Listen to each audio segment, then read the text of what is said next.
Ladies and gentlemen, boys and girls, welcome to the Bradbury Group, New Zealand's best weekly political argument, hosted by the militant, Marxist, anti-Santa, Martyn Bradbury. The Bradbury Group is streamed live on Rover, Sky TV, YouTube and Facebook. Proudly sponsored by Aotearoa, journalism you can trust.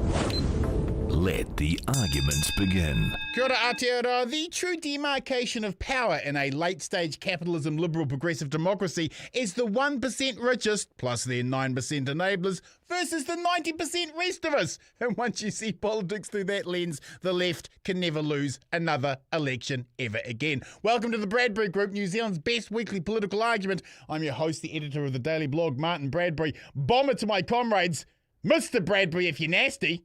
My pronouns are us and we.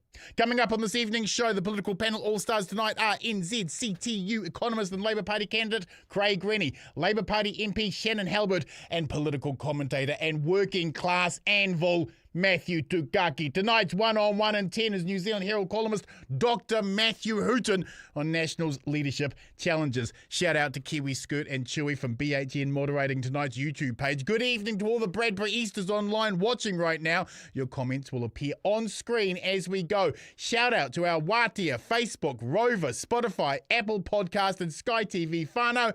And our Twitter panel this evening is Tim Selwyn. He'll be tweeting live online at Twitter, hashtag the Bradbury Group. Before all that, however, is this week's War on News.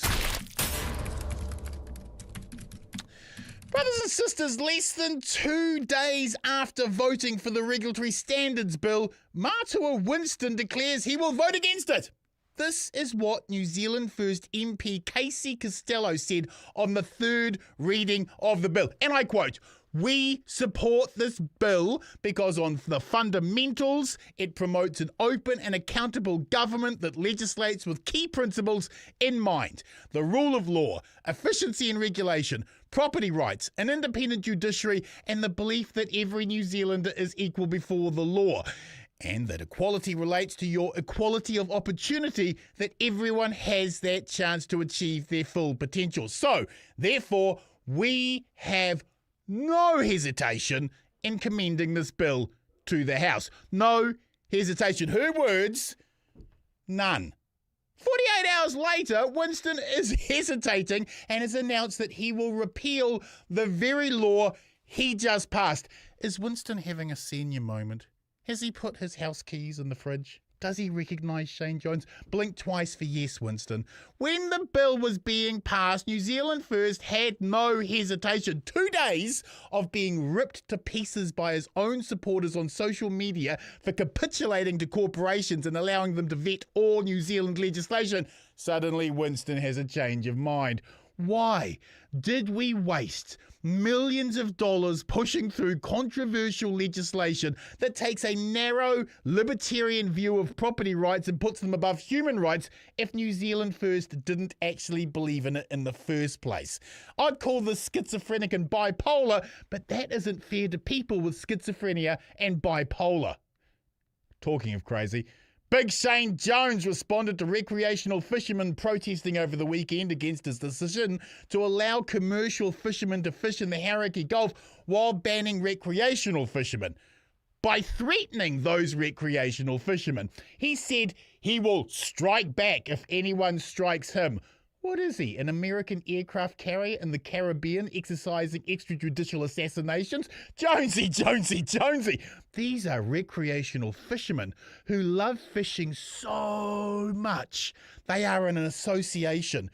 Do you have any idea how passionate your average New Zealand bloke needs to be part of a bloody association? We are so laid back as a culture, we're almost horizontal. Men willingly joining together to be in an association is as close as we get to an active militia. These aren't migrant MPs you are shitting on, Shane. These aren't environmentalists you're degrading, Shane. These aren't the NEFs you're threatening to get off the couch, Jonesy boy. These are New Zealand recreational fishermen, and they are as close to ISIS as we get in New Zealand. Oh, Jonesy, you've been sitting on that nice green leather in Parliament too long, Chief. They'll tear you apart, love. Yo, recreational fishermen of New Zealand, the Jonesy has decided to respond to your legitimate concerns about him giving to the fishing industry while taking from you and your ability to feed your family and whānau with threats. I don't want to start any beef here, but he's calling your mamas fat and that they can't catch no fish. Just saying. Just saying. And finally, in this week's War on News, the Minister for Cancer, Costello, says that the recent plummet in global tobacco control rankings from 2nd to 53rd for New Zealand is ridiculous and ludicrous. Really? The Associate Health Minister, who was previously a consultant for big tobacco interests and who was specifically targeted by big tobacco as a New Zealand first political asset to push through $300 million in tobacco subsidies while using underhand methods to hide big tobacco talking points, is claiming the plunge in our global rankings for tobacco control is ridiculous and ludicrous. But she's the reason we went from 2nd in the world to 53rd. Does she understand what the words ridiculous and ludicrous mean? Aren't the words obscene and alarming a little bit more appropriate here? Cigarettes kill 67% of those who use them. Why are we allowing tobacco pimps to dictate health policy? Allowing Costello to be the Associate Minister of Health is like making Donald Trump a professor of feminist studies. The political panel all-stars up shortly, whānau, but first, this week's 1 on 1 in 10 with New Zealand Herald columnist Dr. Matthew Hooton.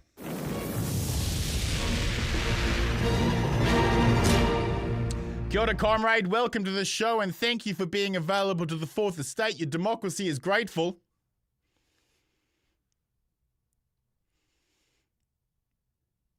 Can he hear us? I'm getting the studio with confused looks. Somebody will push a button shortly. We'll have him any second now. We can see him, we just can't hear him. No? Yes? Pause with us, brothers and sisters, as we try to get Dr. Hooton on. He's very, very, very important and essential. Can we move on? Okay. That does seem... We can't get him? Guys, I'm just getting shrugs. Okay. Well, it looks like we may have to move on. Oh, that's just so disappointing. No, you can't stand in for him, Matthew. That would be completely inappropriate. Okay, we're going to have to move on.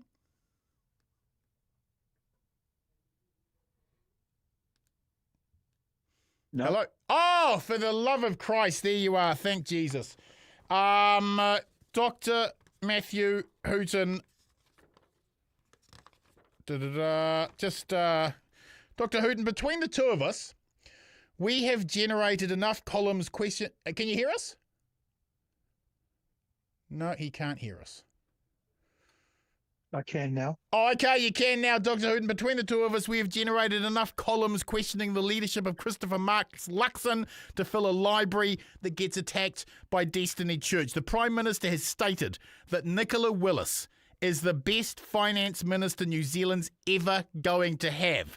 Not the best right now, not the top 5 from the last 20 years, but the best of all time, including all future space-time until the second coming of Christ. According to the Prime Minister, Jesus Christ himself wouldn't be a better finance minister. Your thoughts?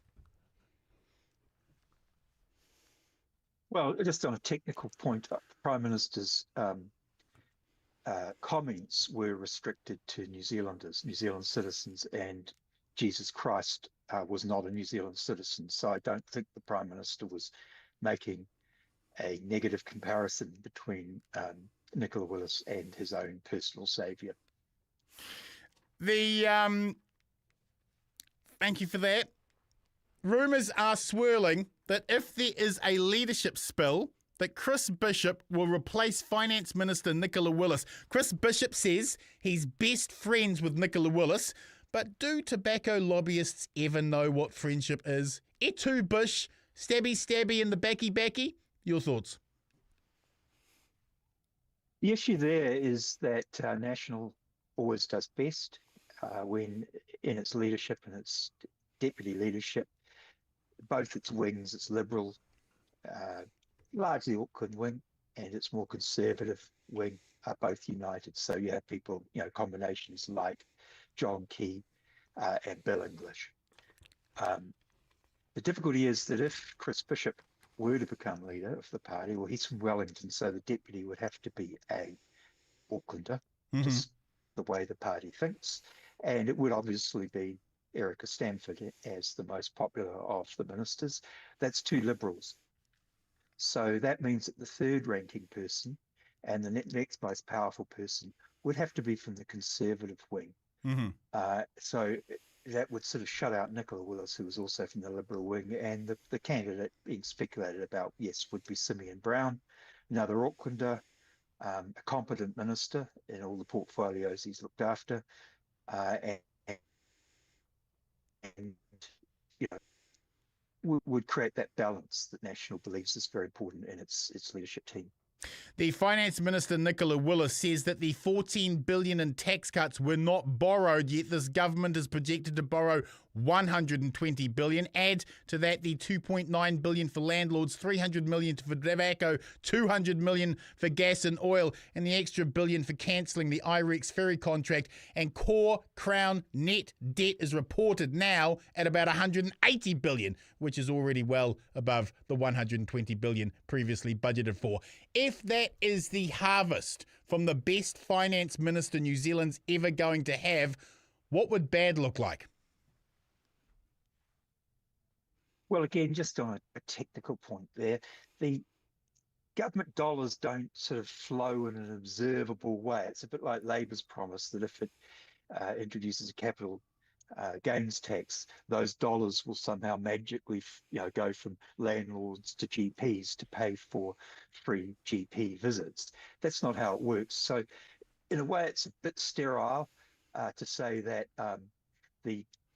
they borrowed for tax cuts, but it's certainly true that as a result of their tax cut package and their failure to substantially cut spending, despite their rhetoric, they have, I think, widened the operating deficit to more than it may have even been under Labour. So if you want to call that borrowing for tax cuts, they have done that. It's certainly true that the amount of borrowing by the government is as bad as it was under Labour and nearly as bad as it was under Bill English. They haven't got on top of that. There's a structural deficit. There's no surpluses forecast ever on the old measure. There's one tiny surplus, I think 4 years' time under their new, more creative accounting measure. So, yeah, they've got a serious problem on the fiscal front, which is different from the economic front. And, of course, they aren't entirely to blame for the depth of this recession. There are a whole lot of other contributing factors, including the performance of the previous government, but they promised to fix things. They personally believed that their very election would so boost business confidence and consumer confidence that the economy would boom. Well, they were wrong about that. That's not how the finance world works. There is no, in the spreadsheets, there's no line called "I like the finance minister" or "I don't like the finance minister." The fact of their election did not on its own change the economic outlook, and that came as a real surprise to them. The Prime Minister, Christopher Mark Luxon, told Radio New Zealand this week, and I quote, "There is absolutely no question that he will lead his party into the 2026 election." The Prime Minister says no question, so please, question away. Well, that's the appropriate answer from the Prime Minister. Were the Prime Minister to answer in any other way, it would immediately spell the end of his leadership. So all leaders answer that question in that way. Selling public assets is as popular in the electorate as Trump is at a trans folk vegan music festival, and allowing offshore millionaires to buy $5 million mansions doesn't seem like much of an economic vision. How will the government win hearts and minds in time for the election? Well, again, just on a technical point there, I think Trump would be more unpopular at a trans convention than recycling of assets would be in New Zealand. John Key went to the public over that issue in 2011 and received a mandate for recycling 49% of the shares in his energy companies.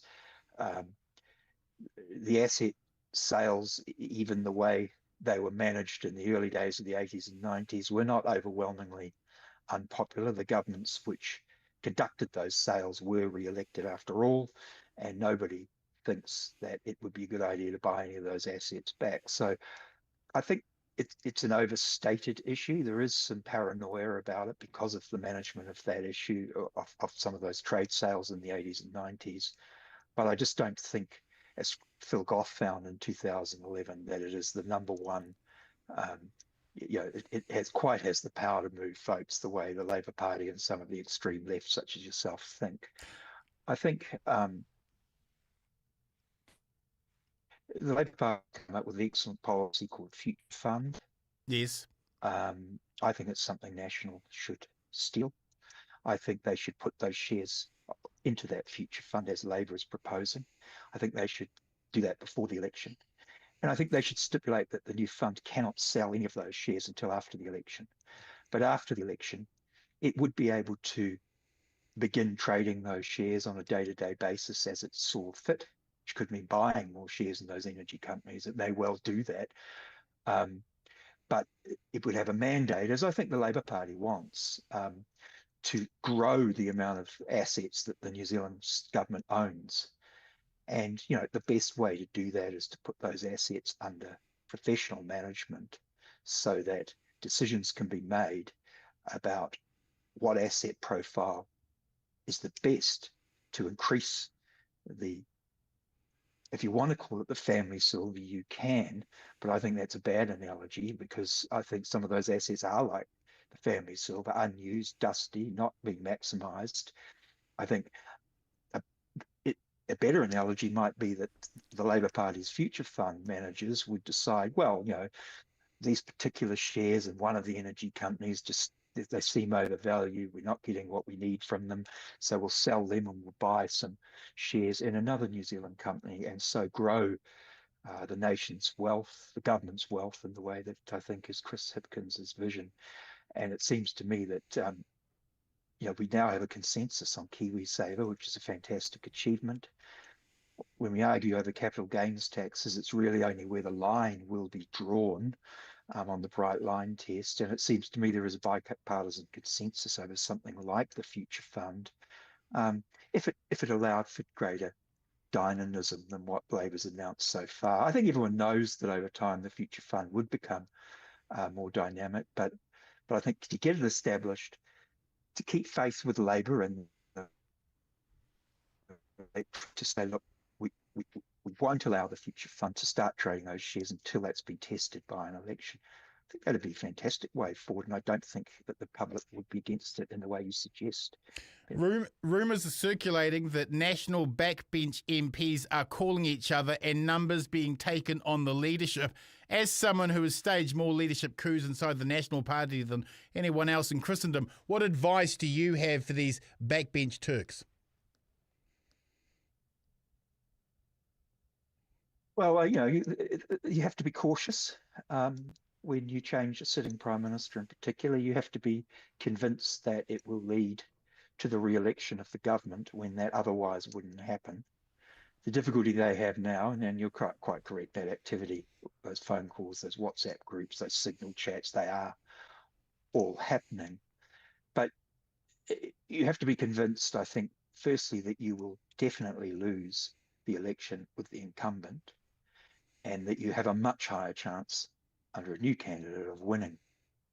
And the problem they have is that first condition is not yet established. Under most polls, the coalition would be re-elected. It would have a greater number of New Zealand First MPs, a few more active MPs and probably 8, 9, 10 fewer national MPs.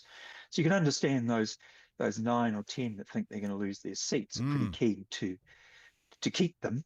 And they think that by changing the leadership, they're more likely to keep their jobs. But I think they have to think the broader question is, if you're a National Party person, the most important thing is to keep the Labour Party and the Greens, Te Pāti Māori, out of power, especially if the Labour Party is moving further to the left with people like Michael Wood, Craig Renney being selected for seats, talk of getting rid of the centrist finance spokesperson Barbara Edmonds for a more left-wing finance spokesperson after the election.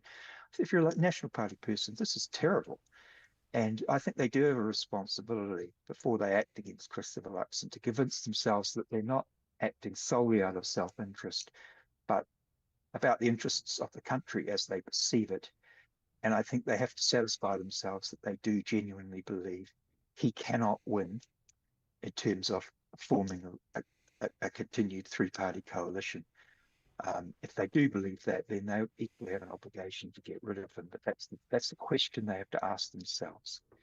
And if they do believe he cannot win, then they do have an obligation to get rid of him. And then only the question is whether somebody else would save more of those National Party seats. I think the answer to that is almost certainly yes. Finally, Dr. Hooton, political predictions for 2026, please. Well, you can't give a 100% assurance that we'll begin the year with the same Prime Minister or leader of the opposition, for that matter, as we have now. Mm-hmm. So it is all a bit unpredictable. I think one of the things the Prime Minister has said recently that is true is he has seemed to lift his performance since Sunday. His bullshit slogans about best country and planet Earth and putting more money in your back pocket, they've all seemed to have been put on the shelf and been replaced with a more sophisticated conversation.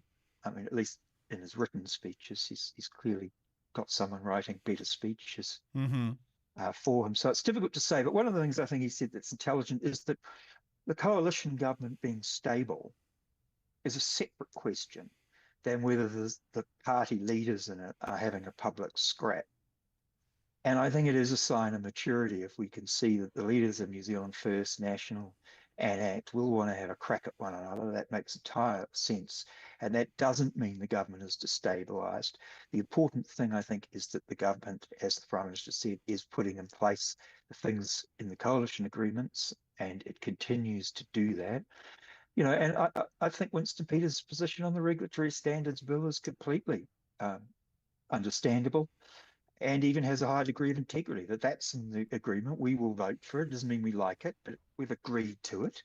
We won't, take up the Labour Party publicity stunt of trying to repeal it before the election because we promised we wouldn't. But if we get back in with many more New Zealand First MPs than there are ACT MPs, then we'll say, well, let's get rid of that ACT and we'll see what National think. Thank you, comrade. We'll talk to you again soon. Have a great time. Hooray. And I think for the first time, we'll see an election campaign like that. Great. Good. Thanks. Cheers. Hooray. Sounds like he's writing speeches for Luxon. Okay, now to our political panel all-stars. Our first panellist is joining us from Wellington. He's a left-wing superhero who fights for workers against the evil bosses. He's pretty much a socialist ginger Harry Potter with a lightsaber. NZCTU economist and aspiring Labour Party candidate, Craig Renney. Kia ora, comrade. Welcome to the show. One word to describe the week, please, sir. Muted again. Oh, unbelievable. Okay. We'll get the tech team will be on that in just a moment. Our next panellist is the youthful Labour Party boy wonder who is currently leading the charge to defend the treaty in our education system, Labour-list MP and candidate for Northcote. You really need to get rid of that awful Dan. I really don't like it. It's Shanan Halbert. Kia ora, comrade. Welcome to the show. One word to describe the week, please, sir. Kia ora. Well, the sun is shining. Sun is shining. Summer. That's all we've got. And last but certainly not least, here's the Māori for all seasons. A political commentator, raconteur and broadcaster, at the mighty Wātea Network. Media mogul and people's hero. He is the anvil of working class solidarity. The one, the only talkback host, Matthew Tukaki. Kia ora, comrade. Welcome to the show. Be with One you, word Walla. of the secret, please. Word of the week, I've got to say, is perpetual. We're in a perpetual period of stupidity with politics in Aotearoa. I kind of agree a little bit with what Hooton said, but obviously not all of it, but we can unpack that. Brothers and sisters, let's get into tonight's show. Issue 1, Journeys into the Predictable. Why do National keep passing policy that causes predictable, counterproductive outcomes? Issue 2, National Party KiwiSaver changes. Who is this helping? And issue 3 tonight, will roadside drug tests make us safer or just arrest more Māori? Plus, we'll have a final word at the end of the show where each panellist gets to go to the mountaintop to see who breaches broadcasting standards this week. My money is on Craig Renney. Comrades, let's get into tonight's show with issue 1. Brothers and sisters, I have commented on politics in this country for 30 years. I know, what a tragic waste of life. But what is really unique about this government is that they announce policy to an enormous chorus of criticism that points out the counterproductive outcomes of what their policy will do. They do it anyway, and all the problems that were pointed out all occur. Shanan, let's start with emergency housing. Every voice in this sector said their changes to emergency housing would see a tsunami of homelessness. In August alone, 600 applications for emergency housing were made in Auckland, 400 declined. They also cut 20 million from food banks and cut funding to outreach for the homeless. And lo and behold, we have a homelessness crisis in Auckland. Why didn't the government listen? Well, the government doesn't listen because they don't respect the bottom end of town, to be fair. They're there to protect their mates, those that are wealthy, landlords. And when people push back on them, then they double down. And that's what we've seen in the homelessness challenges in the city.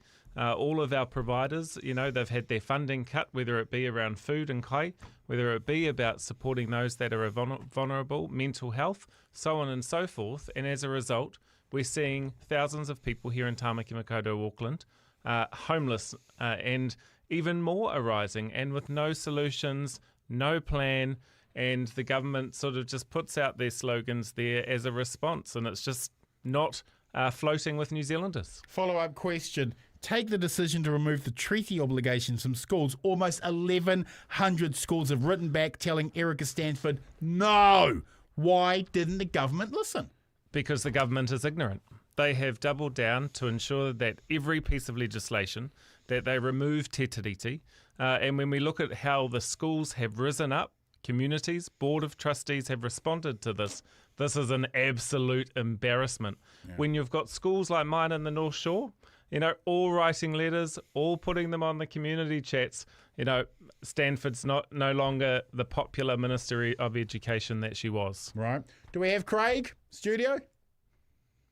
Yes. Excellent, Craig. Take the destruction of Labour's infrastructure pipeline, guaranteeing construction work that National destroyed, which has had a cascade impact on the economy with 72,000 fleeing and tens of thousands of jobs lost. Why didn't the government listen? You, in fact, signed a bloody letter warning them of this last year. Well, I mean, the question about what you're really asking is, counterproductive to who, right? They've got a whole bunch of regressive outcomes. They're handing money, more than $20 billion over the past 2 budgets in tax cuts to people who often don't need it. They're delivering a health policy, including 10-year contracts with the private sector, which will be almost impossible to get out of, short of legislating, helping their mates in the private sector. We've got an education policy where we're delivering charter schools. Who is benefiting from all of these policies? You say, they're not working. My question is, working for who? They're working for their mates perfectly well, right? So those tax cuts have to come from somewhere. So they come from that infrastructure, which is then cut. Those tax cuts have to come from somewhere. So they're coming from linking benefits to a CPI rather than to wages, which was the previous system. They're coming from rising child poverty numbers. The system is working. You're just not part of the plan. And most New Zealanders aren't part of the plan. And as a consequence, This isn't the system malfunctioning. This is the system working perfectly well. It's just not working for you. Follow-up question. Take the decision to slash the EV subsidy by Chris Bishop and the sudden need to reduce pollution costs on high-emission vehicles. Why didn't the government listen? Well, the government isn't listening to people who right now are telling them that in order to achieve our Paris goals, we're going to have to set aside potentially billions of dollars in the future to buy carbon credits from other jurisdictions, hot air credits essentially, which is something that we would not have to do if we were actually genuinely tackling carbon here.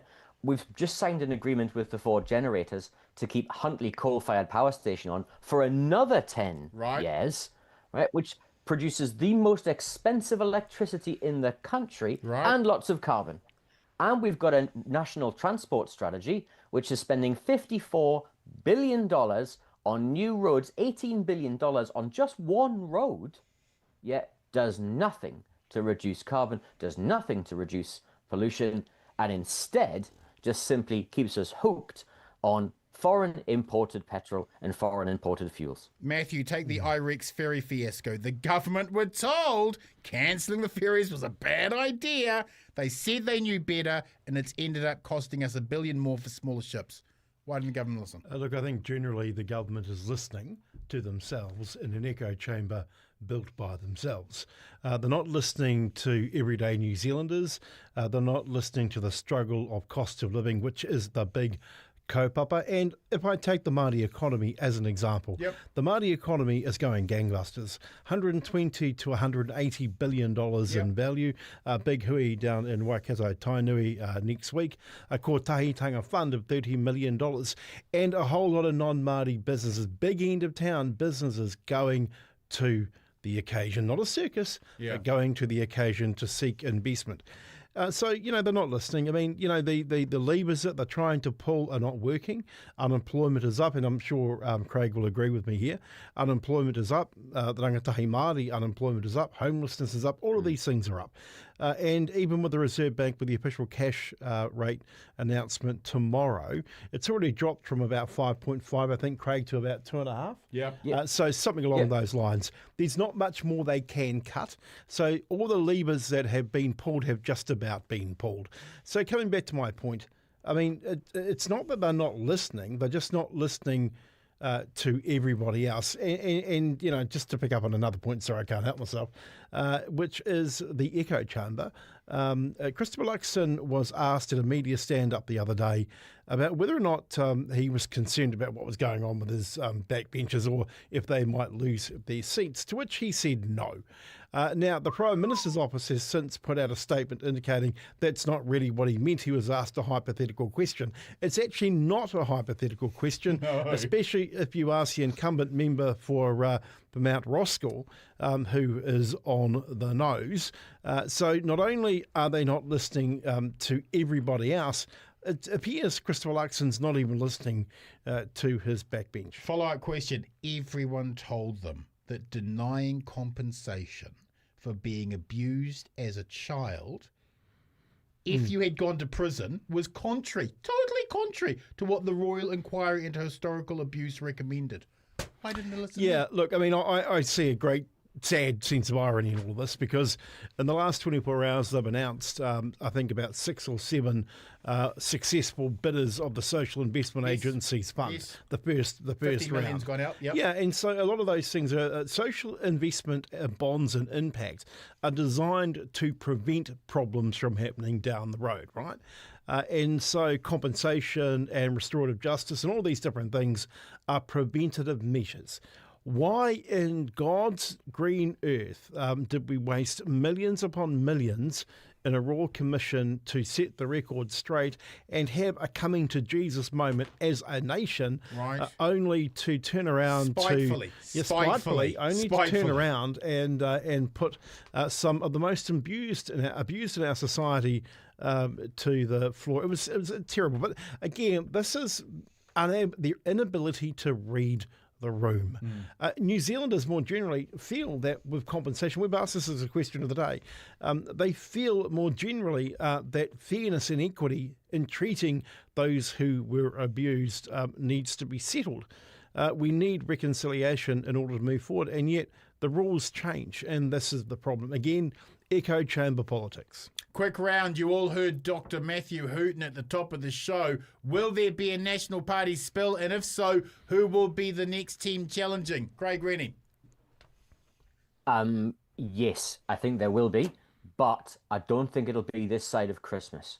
I think it'll be after Christmas. I think if the polling is consistent with what we've seen to date, those MPs Matthew was talking about, they're going to start, white hunting for change because they're watching their jobs disappear. And who do I think will go there? I think it's actually a bit of a lottery. I think there are some dark horses, people like Mark Mitchell, who might decide to put their names forward, because I can't see the party, the National Party, deciding that it wants another Liberal leader, that it wants to tack to the right, protect the votes against ACT, who are eating their votes on the right. That's where I think they'll head. Shanan. No, I don't think there will be. When I observe the backbench in the House, that they're stuck in a time warp, that they still go back 2 years and they're still locked into the moment where they were successful in the election. Oh, right. And that's where their sense of entitlement comes from. And based on that, they're incredibly loyal to Luxon. And they see him as the leader. I think they're too fearful of change. If somebody did come through, and we know that she is ambitious, is Erica Stanford. And, she'll be working on it, but I don't think that time is now. Matthew. I disagree with both my learned colleagues. I am particularly interested to see if there will be a spill. I like to call this the killing season. Christmas and politics is the killing season. Yeah. Somebody's about to get a kicking. And at this period in the election cycle, I think they've got no choice but to do it over the holiday period. Now, who is it going to be? Yes. Erica Stanford, too much crap in her closet, and her handling over what has gone on within the education system more than 1,100 schools or thereabouts to stand against her in a coup d'etat. I mean, the minister has lost control of her portfolio. That speaks to stability, something anxiously that the voting public want. Simeon Brown, to be frank, I mean, if you want to elect a boy child, go to another country. And as for Chris Bishop, the Harry Potter character looking from Central Casting, was it Neville Longbottom? I mean, can't take the bloke seriously, to be frank. So I think it's down to two dark horses. Craig Renney has some dark horses up. They're not dark, they're blonde. One of them is Louise Upston for the number one on the ticket. Compromise candidate, stable, good leader. I quite like Louise, to be frank. Topor, who doesn't like Topor, and her running mate, Todd McClay. Wow, huge call there. Melbourne Cup odds. It is a Melbourne Cup bid. Comrades, we need to move on to issue 2 tonight. After cutting the government's contribution to our KiwiSaver by 50%, the government now want to force you to pay more towards your super during a cost of living crisis with 5.3% unemployment, and at a time when more Kiwis are taking out hardship withdrawals from their KiwiSavers than ever before. This isn't tone deaf by National. This is tone Helen Keller. Craig, who will this hurt if implemented? Well, I've helpfully written a list here. Oh, great! Go for it. Of the people that will benefit. Right. So I'll start with the people that will benefit. Yes. The banks, the already wealthy, the banks, the financial services providers, the banks, employment contract agencies, because people will be heading into contracting relationships to avoid this change. Not by choice, but because employers will force them there. The banks, right? Share markets, who suddenly may have a little bit more dough to play with, or will be able to put up their fees because there's more money heading towards them. And the banks. Wow. And who wins? Yes. Who loses on this side? Who loses? Well, working people, they lose. Sure. The poor, the economy. Because we essentially take 0.5% of consumption out of the economy every year for the next 6-7 years. Spending, which is supposed to be driving the economy, but right now is not, and we're actually desperately short of consumption in the economy right now. And investment in New Zealand, because 81% of everyone's KiwiSaver is invested overseas. So, in short, If you're a bank or a financial services provider or somebody else, Great news. this is a red letter day. Right. This is the kind of news that you want to hear. Right. If, however, you're on a low income, this is terrible news. And you'll be unsurprised to hear, Bomber, I've done a small calculation. Yes. Looking at the difference over the next 6 years that this would make, including the tax implications and everything else, for a minimum wage worker. Okay. We roll forward their minimum wage by 2% extra every year. And a minimum wage worker in their pocket, cumulatively, is $3,821 worse off. Oh, that's a bit of a kick in the shins. And as a consequence, Yes. if we go back to the system we had before the last budget, because if you can remember the last budget, we also changed the KiwiSaver and the tax contributions. That's right. Because you were getting 520, you're now getting 260. If we go back to the system we had, but in 2024, then that minimum wage worker is $7,279 worse off cumulatively over the next 7 years. So it gives you some idea of individuals will make rational choices because they simply do not have that level of spare cash. As everyone knows, there is a cost of living crisis. Every dollar counts. If you're on a low income, the opportunity costs of keeping that money in the KiwiSaver account or spending it today are so enormous, they will do entirely the rational thing on their behalf and spend it today.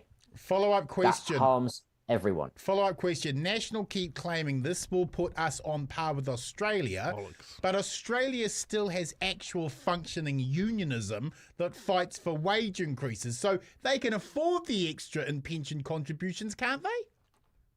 Well, Australia, I mean, we'd be delighted if National wanted to follow the Australian example of having, for example, fair pay agreements or national awards. Sure. Or of having, having a compulsory KiwiSaver scheme or a redundancy scheme where 12% is put in, that is true, all from the employer. Sorry, Bob. Nothing from the employee. Bob, can I just add to what Craig said? I think this is really important. I spoke to Professor McCulloch at Auckland University about this only the other day. Certainly, Māori are one of the big losers, along with Pacifica whānau as well. To compare it with to compare what's going on in New Zealand with potentially the Australian system, it took Paul Keating years to figure this out. The technical nuances of reform of the taxation system, rolling into capital gains, incentive-based packages, all sorts of different things, impacts on small business. It took years. It's one of the reasons why one day in question time, when he was Prime Minister, John Hewson was the leader of the opposition. Paul Keating leans across the dispatch box and announces, "I'm going to do you slowly, mate." Because the devil is in the detail. And when the government announced the policy the other day, it didn't come with any detail. Right. It didn't come with anything that you could hand on heart say, and I'm sure hopefully Craig will agree with me on this, that you could get a whole lot of people in a room and calculate, math the hell out of this. Yeah. So I honestly think this is another example of an announcement being made for no reason at all. Follow-up question. Is this a softening up for a rise in super to screw over Gen X's? Now, I'm glad you asked that question. The because first user pays generation. So we asked this as a question of the day just the other day. 48,000 of our followers on Facebook responded. And? Hundreds and thousands commented. Yes. And to be frank, more than 90% said the age should not be increased to 67. Because what you're doing is you're forcing people to work longer for what? Yeah. And when it comes to Māori, our life expectancy is expectancy lower. rates is lower. Right. So does that mean we get to retire sooner? Yes. What does it mean in terms of means testing, of superannuation, all this? My point comes back to the real question is, should we increase the age of retirement to 67 to access superannuation? Clearly, New Zealanders do not have that appetite. Secondly, what does a taxation system, a progressive taxation system look like for Aotearoa in New Zealand? What are those moving parts? I think this is where you go back to the Cullen report, and the work that Sir Michael Cullen did, which was exceptional. And you go back to the basics. The problem with all of this too is continuity of really good taxation and fiscal policy. It's something that, and this is why I used the word perpetual earlier, it's got to last more than just one term of a single government, no matter what the colour is. And for these big investment funds, the future fund to exist, you've got to leave it untouched. The Australian future fund worked exceptionally well because it didn't matter if it was a Liberal National Coalition government or Labor. The central purpose of it remained intact. Yeah. And so now as a national interest. It was a national asset, national interest, national this. The problem is you've got politicians in this country who like to tutu around with stuff. And I don't mean a small tutu. Sometimes it's a big tutu. And the problem with some of our politicians, Bomber, they're as thick as two planks of wood. Which Shanan, ones? Which ones? Throwing to one of With our you two politicians. gentlemen accepted. Your leader, Chris Hipkins, says it would be very, very unfair on some workers to lift the age of super. Labor's not going to do it, right? No, we're not. And I think of my mum. She worked, in the orchards. She worked, multiple jobs in labour. She worked at Pack and Save for the past 25 years. She deserves that And pension, right? She once she deserves got that to pension. 63, Right. Her body just wasn't up Yeah, to it. yeah. She couldn't Yeah. do the hours. She Yeah, couldn't yeah. do the shift work that they needed her to. And so at 64 and a half, she needed to wait that 6 months in order to get her pension. Wow. And she's a Pākehā woman, Yes. worked all of her life, paid her taxes, Right. and she deserves that super. Amen. Follow-up question. Labor hasn't released their super policy yet. What can we expect? Well, we've got a big conference this weekend. Yep. We've got a few remits on the floor. Yep. When we come into the new year, it's big election year. We'll be waiting for the Prime Minister to announce the election date, and then it's all on. We could find ourselves in an election in 3 months. We could find it another 10 months. What are you expecting? November? They're going to play it all the way out to the end at the very, very, very last? Well, they like to hold on to power, Yeah, right? yeah. And they'll do as much as they possibly can over that. Can Yep. they hold it together is the question. What's Winston going to do? But for us, we're focused on jobs, health, homes. We'll be announcing policy on that this weekend and into the new year. But we've got our work cut out for us too. We've got to stay focused, do the mahi, and make sure we're convincing New Zealanders that we're the best alternative. Quick round. Will National go to the election with a promise to raise the age eligibility of super? Craig? Yes, and it will be as unjust as everybody here has said. Tall, handsome, white economists like me, if you raise it by 2 years, I lose 10%, 2 years of my superannuation. The average Māori male would lose 25% of their superannuation. There's no equity at all inside just a simple blanket increase in superannuation age. Matthew, are they really going to go to the election with raising super? It just seems like it. I think politically, Yeah. it's suicide. Politically, it's dumb. I mean, and they'll give Winston Peters the opportunity to campaign hard against it. Right. It will bastardise the National Party base, so I don't think they will. What they won't be going to the next election with, what they will be going to the next election with, is a cavalcade of policies that just make no sense because they're not joined together. Right. I mean, they'll go law and order and tough on crime. Don't mention Sonny Cashell's name at all because, I mean, what's $1,000 a day between mates, cheeky. That's right. So, yeah, no, look, I don't see them doing it, Bomber. Shannon, are they going to really do it? Well, it surprises me every time when they put a policy Right. announcement out. I mean, Luxon has think hinted who at would it. possibly do these things? And there's another one. So, yep, I guess they are. Finally tonight, brothers and sisters, new roadside drug testing for drivers is being rolled out across the country, despite many experts saying the tests aren't very good and are open to being abused. Let's be very clear. No one wants drug drivers on our roads. But the tests are only testing for consumption of drugs, not impairment. And with cannabis, the most widely used illegal drug, fears are lots of Kiwis, especially Māori, are going to be targeted and busted, not because they're too impaired to drive, but because they simply test positive for cannabis in their systems. Shannon, why will arresting a whole bunch of Kiwis for cannabis in their system that doesn't impair their driving, how's that a good thing? Well, I was on the Transport and Infrastructure Select Committee at the time that we did this particular piece of legislation, and I spoke to this bill. It's important that we do put this regime in place, but there are significant concerns about the testing quality and the technology in particular that's there. There was a push from this government to keep on going, so they're going to do that. We particularly raised the address of Māori and Pacific being pulled up, arrested on the side of the road. Right. So there's some changes that have been put in place there. But this requires significant amount of monitoring, the numbers of people that are being pulled over, what's happening, are they being locked up, are they being fairly treated within our police system. But I guess if we come back to the issue, does drug testing need to be in place? Yes, it does. It is in other countries. But we need to monitor it very, very carefully. Craig, if we are talking impairment, meth actually lifts your focus and attention. That's why they give speed pills to the military. Is this about impairment or a new dragnet for police to extend over public roads? At what point does this start becoming a civil liberties issue versus a safety issue, especially as it's police discretion as to who gets tested and who doesn't? Well, I think Shannon's exactly right.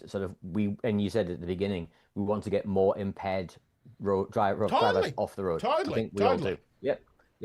It's for workers, it's a health and safety issue. One of the biggest ways in which workers are injured is on the road, traveling, driving, doing all sorts of things.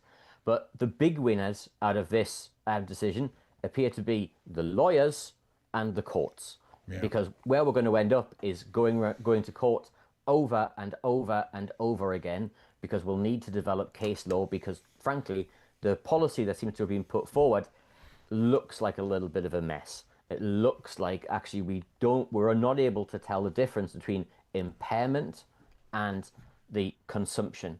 And when that happens, how that works, how that's then delivered, what we won't know. All we will know is that we'll be in court for a very long period of time, working all these things out very painfully until we probably have a better system to answer that question. Because if you smoke a joint on the Thursday and you get tested on the Monday, you're not impaired by the cannabis you smoked, but it's going to turn up on your system, right?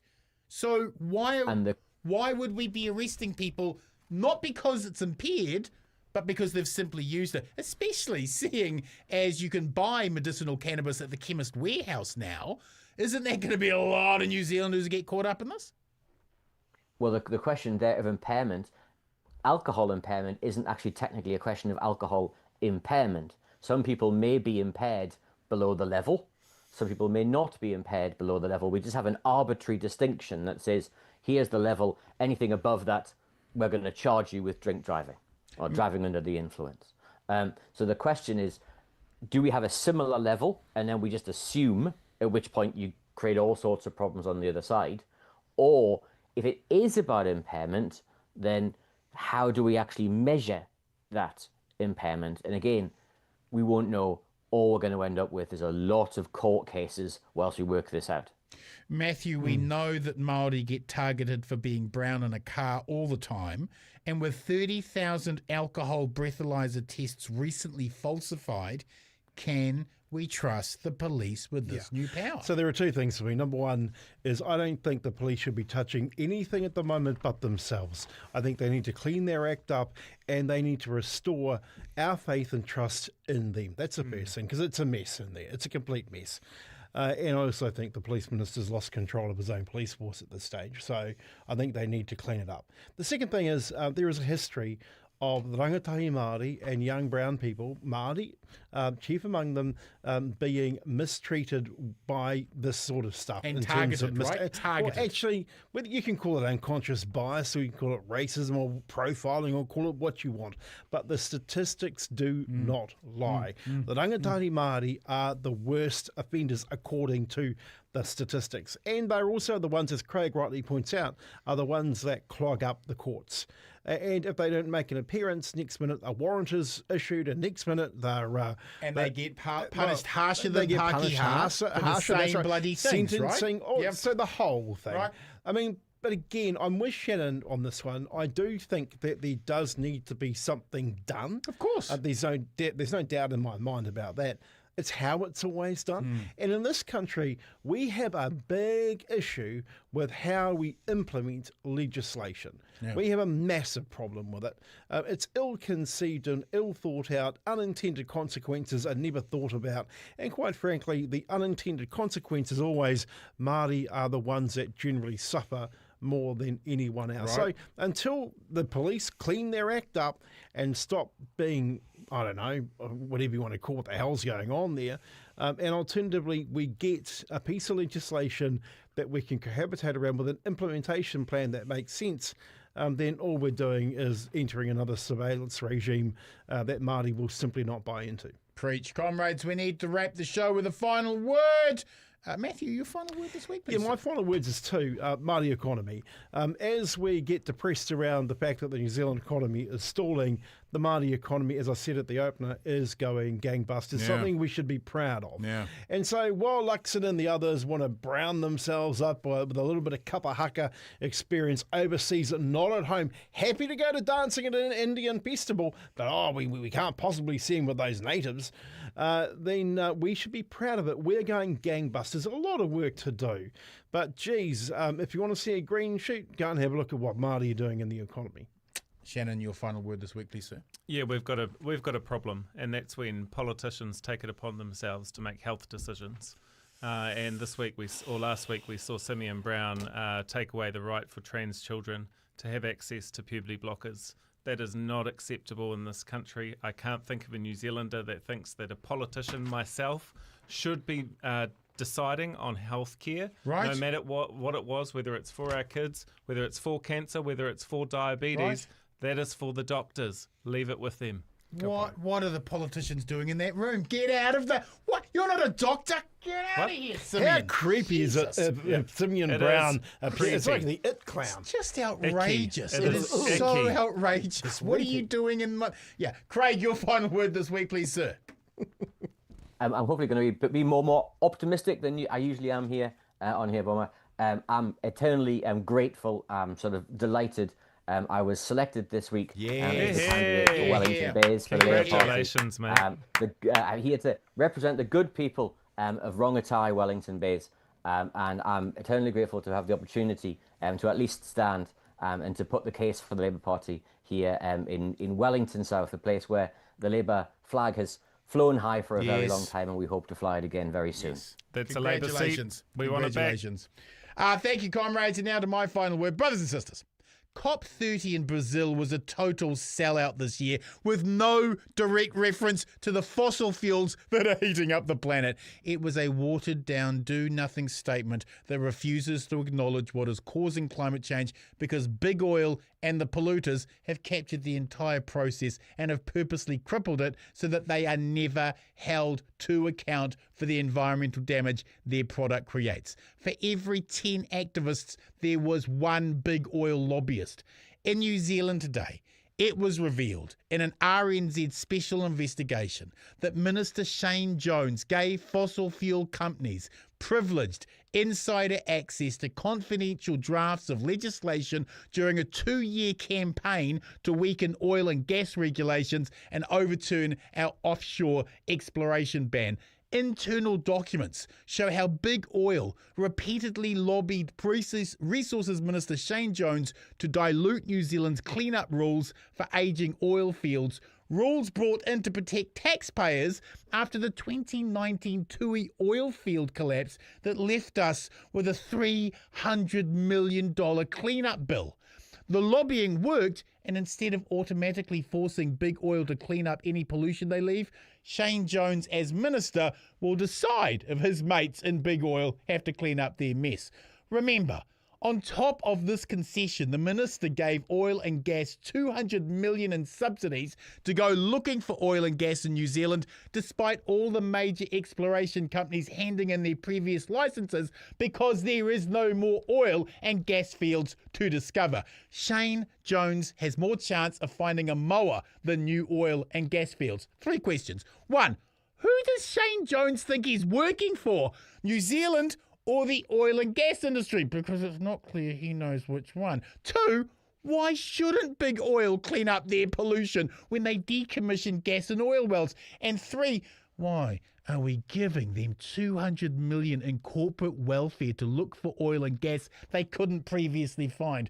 Brothers and sisters, we're all going to die on a burning planet thanks to the lies of the petro-industrial complex and their polluter mates. If you're not angry yet, you're not paying attention. In solidarity, the revolution continues. Ka pai Aotearoa. The Bradbury Group, New Zealand's best weekly political argument. Sorry about the set. The Bradbury Group is an independent podcast through the Rover Network, sponsored by Aotearoa News. After the show, the Bradbury Group enjoys conviviality at 165 Ponsonby Road. Why not pop down, meet the show staff and plot the revolution? That's 165 Ponsonby Road. Tuesday night drinking at its best. Everything on the show is an opinion and shouldn't be taken seriously enough to attempt defamation action against us. We were joking. We're never serious about anything. And officially, a small wetter in Avondale is legally the owner. Good luck finding him. Don't forget to follow, like and comment.